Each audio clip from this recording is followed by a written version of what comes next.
Let's speak now to Mark White, our Home and Security editor, who's with us in the studio, has been following this extraordinary case. And just to remind people who may just be joining us, Mark, she even went to the lengths of injuring herself with a hammer, as we saw in the photos, and then she released those on social media, on Facebook, alleging that she'd been abused and injured by this grooming gang.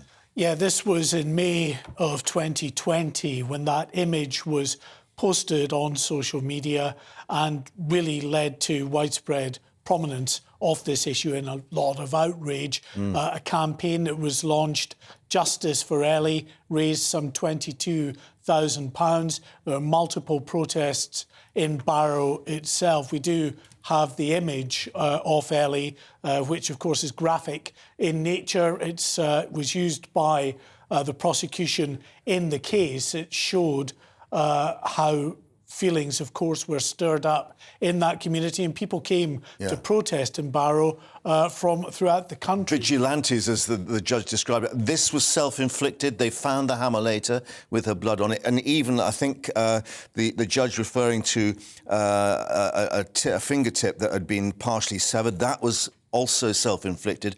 Extraordinary. And yet, in his summing up, indicating no real evidence of psychological or psychiatric mitigation, despite the defence trying to say there was PTSD or post-traumatic stress disorder. Yes, as always with these court cases, you'll get psychiatrists who are asked to testify for prosecution and for the defence. The prosecution psychiatrist really came to the conclusion, and the judge agreed with this, that there was no underlying psychiatric issue, that she was immature, that she had anger issues.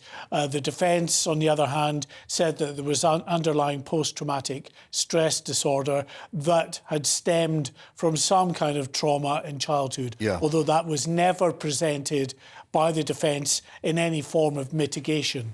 And the judge saying no explanation and no significant sign of remorse, he said, on these false accusations. And we heard the damage that was caused as a result. 3 men attempting to take their own lives as a result. Yeah, I mean, it was quite a complex set of allegations. So there was obviously that Facebook post in 2020 claiming that she had been the victim of an Asian grooming gang in Barrow. That got a lot of publicity, as I say. But there was also separate allegations of multiple people that had committed offences against her, rape and other sexual offences. Now, they included individuals of Asian, Pakistani extraction, people who were white. All of these individuals falsely accused, but their lives turned upside down. And 3 of those people who gave evidence in her trial, Jordan Trengove, Oliver Garner and also Mohammed Ramzan, said that they had tried to kill themselves. Such was the effect on their lives. Mohammed Ramzan saying that his car was smashed up, tyres slashed, his house windows were repeatedly smashed in. Family had to move out of his home. Yep. There's business going bust, and he tried to kill himself in front of his family, the judge was saying. Yeah, in very disturbing circumstances. Yeah. And Jordan Trengove likewise tried to take his own life. A rapist was painted on his door.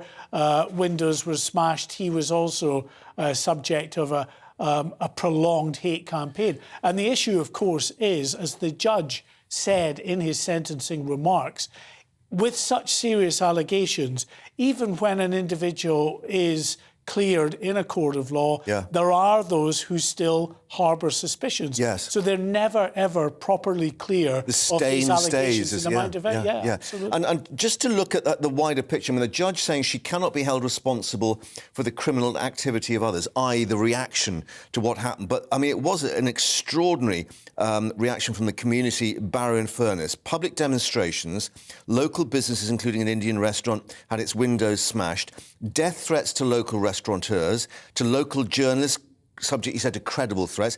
Even police attempts to find their home address because the allegations had been some kind of cover-up. Yeah, and so after the image was posted on Facebook, the police recorded 150 more crimes than they would normally record in that period. 83 of those offences, they said, were hate crimes. So yes, it had a very significant negative impact on the local community, as you can understand. Yeah. And one of the sort of wider implications, of course, of all of this is when someone makes up allegations like this, it undermines the very legitimate concerns and allegations, not allegations, but crimes that have been committed against bona fide victims right up and down the country of grooming gangs or of, you know, sexual offences more generally. Anytime someone makes false allegations like this. Yeah, so as the judge said, undermining public confidence in the judicial system, hence the fact that she was charged with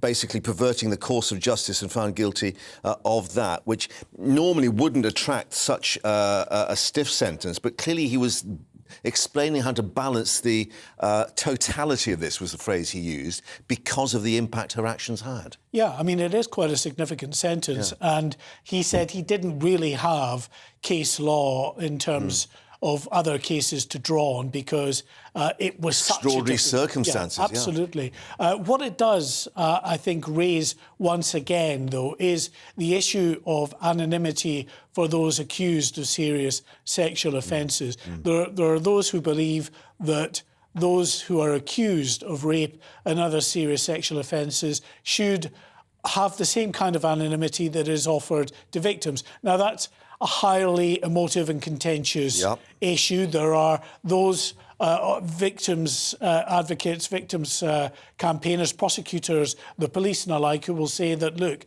you know, it encourages others to come forward if you don't. It can do, not always.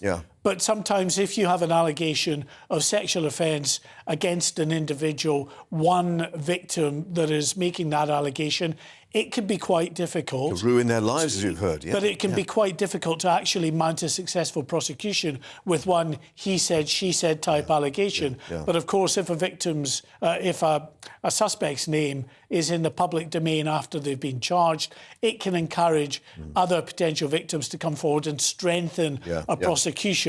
But of course, it does have very, very serious, long-lasting consequences for those that are accused and then later cleared of such an allegation.